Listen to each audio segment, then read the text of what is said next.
Hey guys, юу яцхан. За, өнөөдөр бүгдээрээ Metamask-ын талаарх tips and tricks орноо. Тэгээд нэг ийм шинэ series эхэлж байгаа.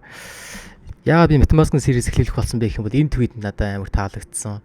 Одоогийн зах зээл дээр бол яг Metamask хэрэглэж байгаа хүмүүс амар олон байх. Гэхдээ та нар яг энийг мэдэх үү? Metamask дээр dark mode нэмэгдсэн байлээ. За, окей, бүгдээрээ яг dark mode яаж гаргахыг нь харъя. Би бас энэ tweet-ийг бас description дээр тавьчих.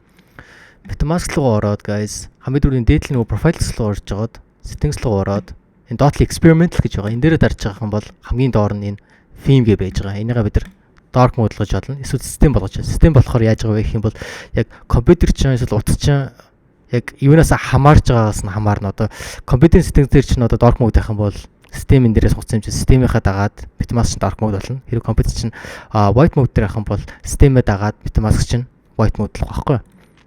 Надад бол dark mode нээр таалагдж байгаа. Really clean.